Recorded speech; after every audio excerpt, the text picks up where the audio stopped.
leaders of the world. Yes, that's what I hope will happen to business, to the world, to get more female influence on what's happening.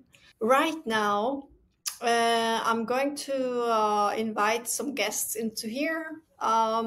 Before that, I want to say the topic for this episode, self-determination, the pod series called Feminine Leadership Philosophy. So when I started this project, which was during the invasion on Ukraine, and since I'm very engaged into that subject regarding self-determination and anti-regime messaging, I saw this immediately as half Sami indigenous, how we still need to fight for sovereignty and values, where authorities try to indoctrinate us into their values, to which we, to this day, need to defend and fight in order to lift the autonomy of how we are to ourselves, may be the same as the fight to be ourselves in that sense. So we can say the same about any invasions today. But how about invasions on the feminine and our sovereignty as female equal power? And how is it not an invasion on the feminine that the dominant role, let's say in technological adaptations, to which we are set to be a part of, but how much do we have to say about that development really, and how we are to behave in the technological world, both as users and developers. And when feminine representation, as in this business and development of these technologies, are not telling truthfully our own stories, sovereign story, and what is the same sense of invasion on countries, not being able to self-determine what's the landscape going to be and how are we going to use it. Also for Earthian, let's say, development, and are we representing who we are with this already business as usual, or are we still today in 2024 an extra arm length of how they see us, or the global patriarchy that shapes the global economy to statistically proven degree, and in which way is it still visible that we haven't reached this equal power yet? And I'm going to ask very interesting persons, how much do they think that they are represented? Which areas in society or business, as well as state powers?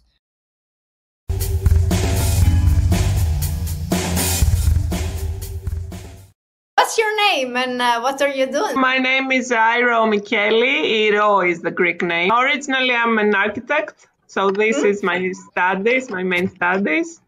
I do a lot of stuff to survive.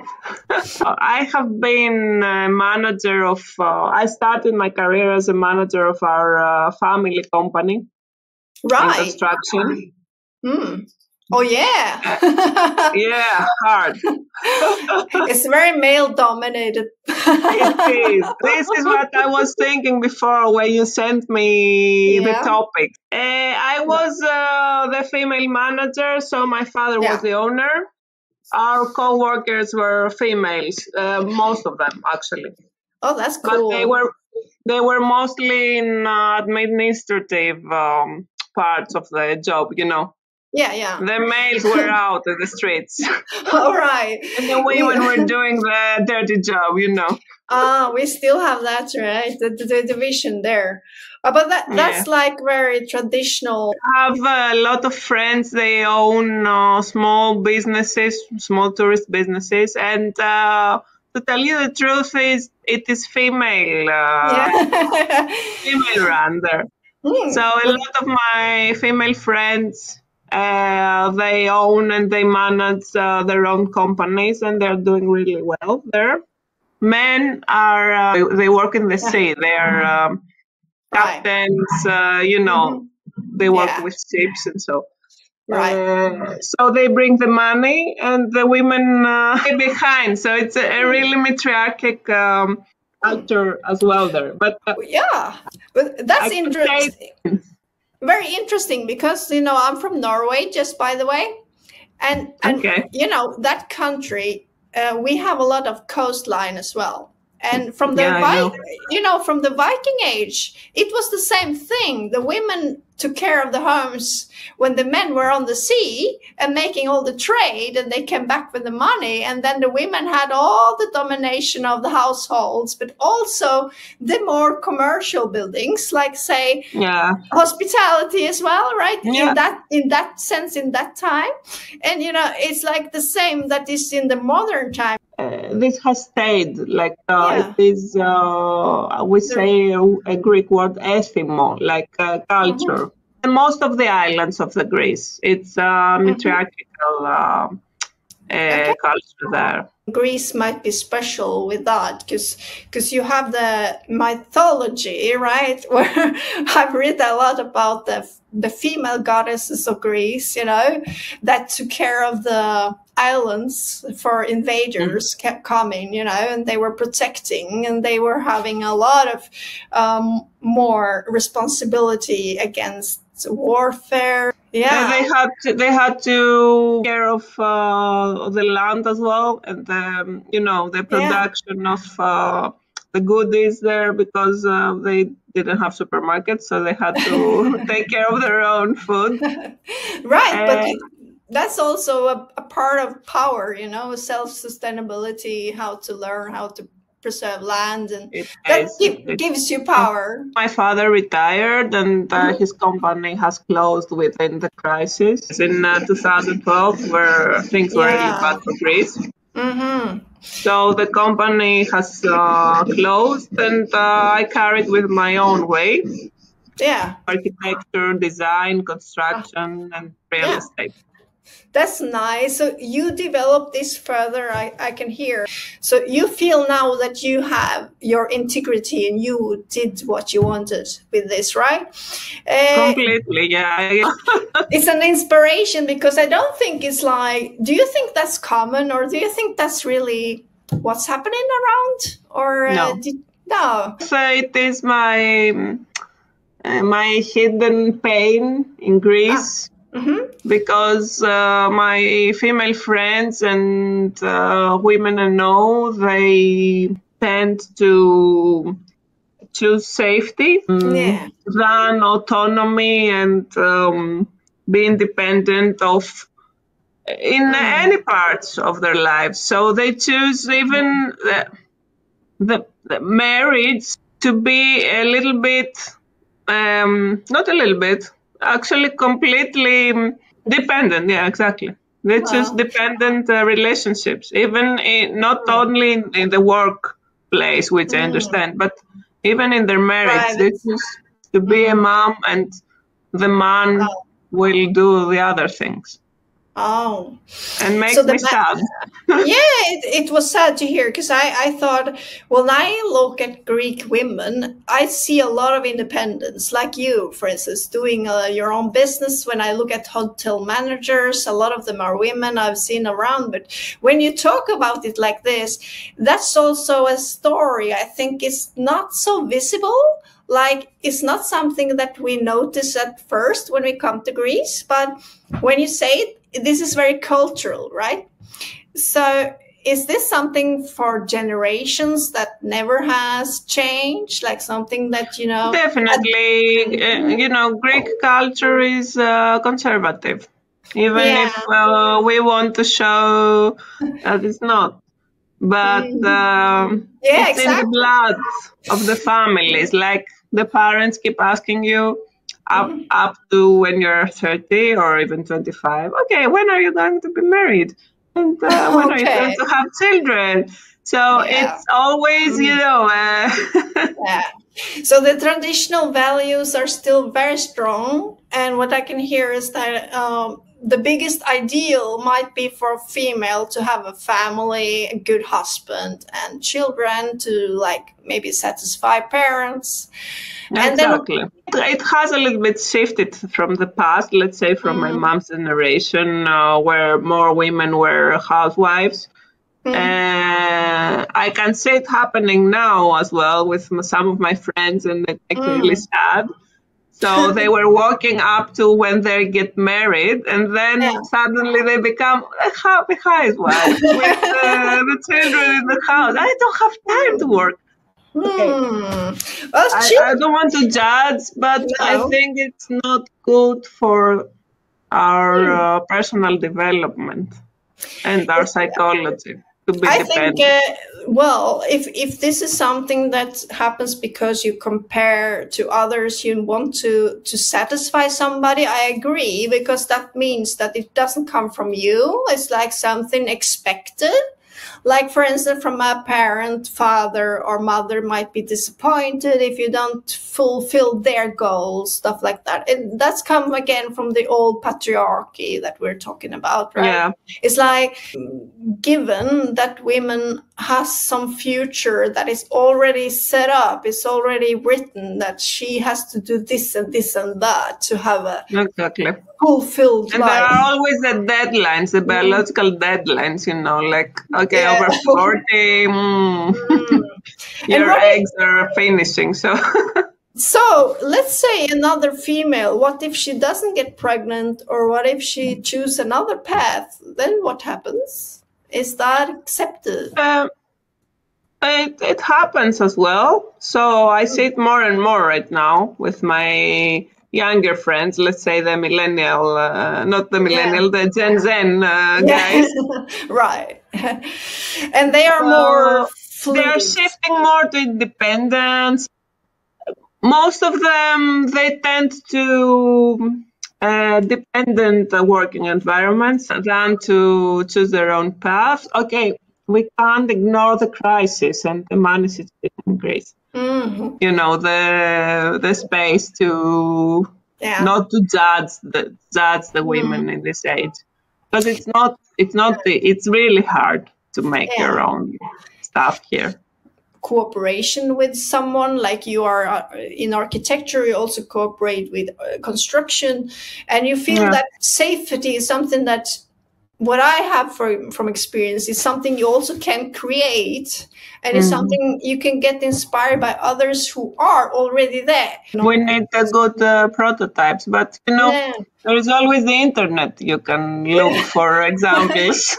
A little bit with Greece is also that when you have an economic crisis, because we didn't go through all those things you did, then of course it has an impact for all the social life, because it makes you, you know, you are more afraid, actually. Yeah, you've been into this experience of not knowing what tomorrow will bring. When you started with your own business, did you feel a relief or freedom to be who you are and do what you wanted to do? Like definitely. Definitely. Was that something that you felt you needed permission to do? Or was that something from yourself? Now I'm ready? I needed a little bit of capital, to tell you the truth, because I know in my work things are really up and down. So it's not every month a good month. And jump through the fence. And thank for my parents, I have a house, I own a house, so I don't have to pay rent. So this was my starting point. And since I was a kid, my father was the prototype for me, for my job, you know, like. It's very much about that we try to see the feminine and the masculine in every person, every human being, and doesn't have to be so binary that when a man, for instance, has the quality of being tough and progressive and initiate, and the woman is more like the one that needs confirmations before she dares anything, or you know, it's like when you have a male role model, let's say you had your father, some people don't, but they can still have it in themselves, but how to find that without the father, right? And then it's how much we still are from family as a core, and how we then bloom and kind of free yourself from this. It's definitely dependent on the family roles we get as children, I think. Because I was the powerful kid. When you compare me with my brother, I was always the strong, the tough guy. So maybe this works this way. It helps to have brothers as well. I have brothers. I just got a sister, but I always had brothers. It makes me also one of them, like you, right? Yeah. And I think that, we picture ourselves with more than what we think. We picture ourselves with society the whole time. So this is also part of philosophy, that society has this and this image of the woman, and we're not aware how much we perceive of these signals all the time in commercials, TV. It's really true what you're saying, and it needs to be to have built your own personality so tough that you are not so much doesn't get into you, you know, like you have a wall. It's like every day you get bombarded with this Barbie symbol. Right. And like in Greece especially, because we are from different cultures, that's very interesting too.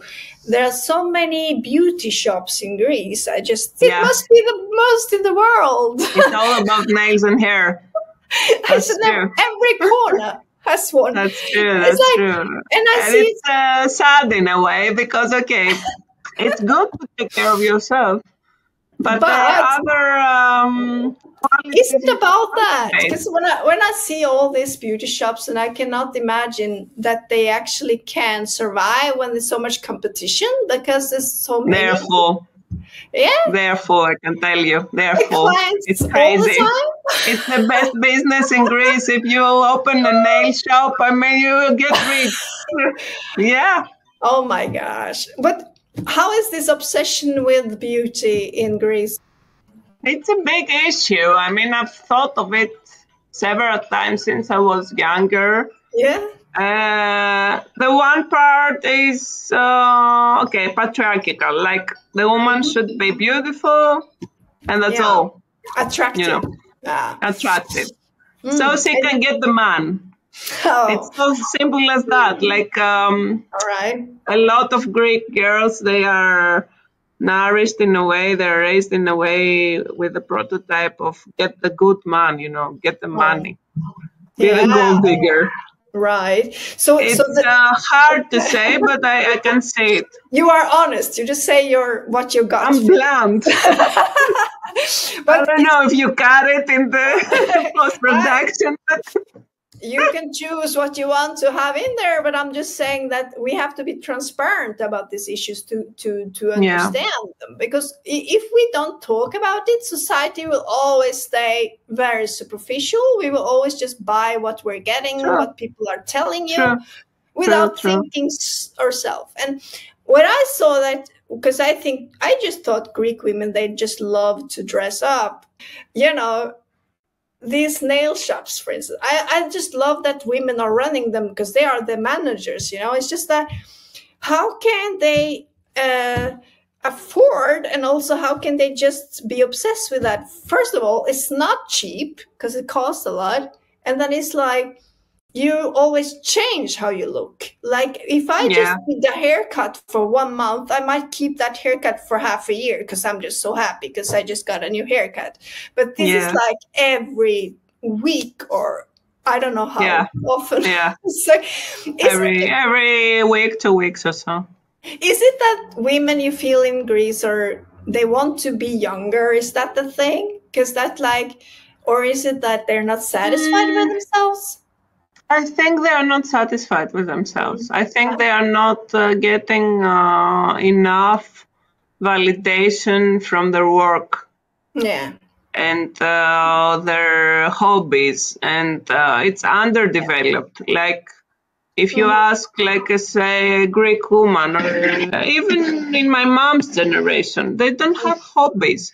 They don't play music, they don't paint, they don't it's only, you know, for the older women, it's only to nourish their kids, and since they do that, life is over. Okay. Since the kids are old enough. Yeah, because I think about when you are having so much passion in your work, it has to come from you. Because then it's like, if you don't find your own passion, how can you bring it to the workplace? It's like when I started music, because I do sound design, it's like if I just stopped doing that, I would never make a business, because that's not who I am. So if I'm going to make a business, I will have to bring my passion first, and then I can do the business with that. Definitely. And that might be the male brain, but that's the why I'm talking about what you were saying about yourself, that you feel that you've always been the male kid in the family. I think it's very feminine. It's just that we haven't found that females can be passionate, because we've been told that females are not passionate. They are, like you said, attractive, and they're supposed to be looked at instead of looking, instead of being the active participant, and being the one that constructs things, the one that designs, architecture. Organize your dreams, organize your life. Like, what do you want from this life? I mean, you lose a big part of life, I think. As we speak, it comes to me the answer, like, there's no fulfillment. There is a little bit of depression there. I think. That's interesting, because ever since I came here, I see like a lot of dissatisfaction, depending, not genderized, but when you say it, women has a lot to say there, because it's like wherever I come, where women are powerful, changes happen in society. It's also in communities. If women start something, like in Oslo, where I was living once, there were some gardening women. They were starting communities together in city gardening, Suddenly, a lot of people came, and it just bloomed into a business. And that's like, I think that we are underestimating female passion, That's true. Yeah, because it's like... Or girls don't find a way to express it, or even when they express it, they get a lot of punishment for that. Since they were kids, like you can't be loud, or you can't be angry, or you can't climb on mountains, let's say, for instance. It's a boy thing, It's so disappointing to hear, actually, because when I read about the Greek goddesses, Artemis, for instance, Athena, it's always those who are, they're emotional, they're expressive. Do you not have any of those ideals anymore? Are they just vanishing, or it's like just for tourism? I can yeah, possibly.